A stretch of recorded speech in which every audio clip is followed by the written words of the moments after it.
Avec 90% des espèces végétales et animales de Madagascar qui sont endémiques à l'île, Madagascar est une réserve de biodiversité. Mais aujourd'hui, l'île a déjà perdu 80% de sa surface forestière et dans 10 ans, si rien n'est fait, Madagascar pourrait avoir perdu la totalité de sa forêt. La forêt est détruite en grande partie par les habitants eux-mêmes pour leur survie.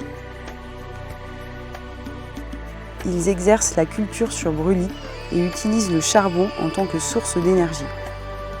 En conséquence, 25% des espèces de Madagascar sont menacées d'extinction et la destruction de la forêt rend la population encore plus vulnérable face aux conséquences du réchauffement climatique. Il est donc temps de mettre un terme à ce drame écologique et social.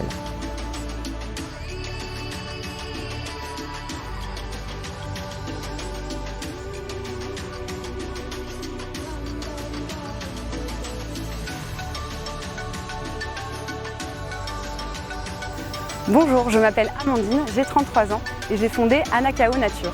Anakao Nature est un laboratoire français qui conçoit des produits de bien-être naturels issus uniquement des forêts de Madagascar. Nous proposons des super aliments comme le curcuma ou la poudre de baobab, des huiles essentielles telles que le vétiver ou le saro, des huiles végétales comme le jojoba ou la calophylle et des tisanes telles que le moringa et le ravinsar.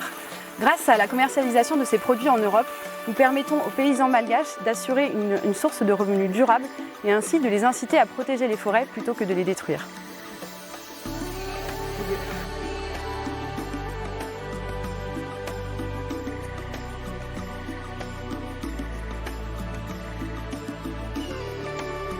Nous souhaitons non seulement préserver les forêts malgaches, mais aussi les reboiser. Grâce à vous et à vos achats cette année, Anakao Nature a déjà financé la reforestation de 142 baobabs avec l'aide terrain de l'association Dry Forest. C'est une première contribution et nous espérons faire encore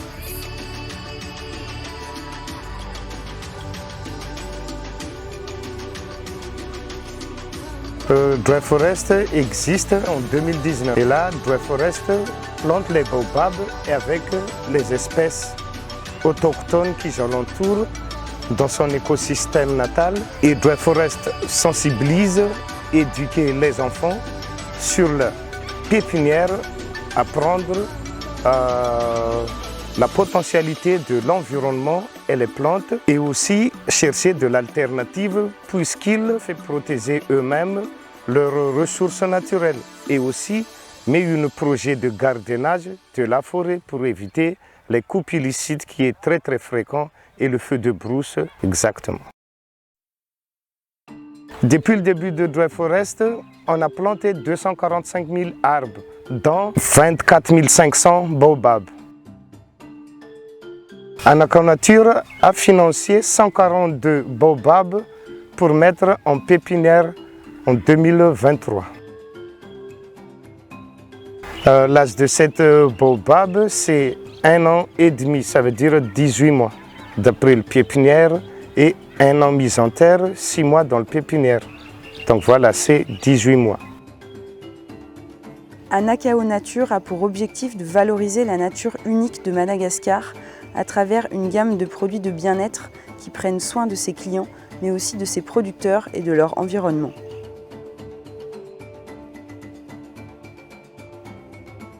Alors, les pépinières de Lamanjak, c'est une société qu'on avait créée en 2017. Mais l'histoire des pépinières de Lamanjak, ça a commencé plutôt en 2013. Mon mari, il a hérité un terrain de 440 hectares. Comme on a vu qu'il y avait un gros potentiel qu'on peut exploiter. Et surtout qu'à Manjak, on peut trouver les poivres sauvages qui s'appellent le tsperfir et qui est très demandé à l'international. À part le tsperfir, nous avons aussi d'autres plantes pour la distillation des huiles essentielles. Par exemple, nous avons le ravtsar, le lemongrass, le géranium, le lungouz, ou on appelle aussi le gingembre papillon, le patchouli, le romarin, le rajik, le roumbe et une dizaine d'autres espèces aussi. Et en plus de ça, c'était aussi pour protéger la forêt parce que en 2013, on s'est aperçu qu'il y avait beaucoup de déforestation. Et ce qu'on veut faire, donc, c'est vraiment protéger la forêt en faisant du reboisement pour recréer la forêt, régénérer les nappes phréatiques et aussi recréer l'habitat des lémuriens qui sont des espèces endémiques de Madagascar aussi et qui sont malheureusement aussi en voie de disparition.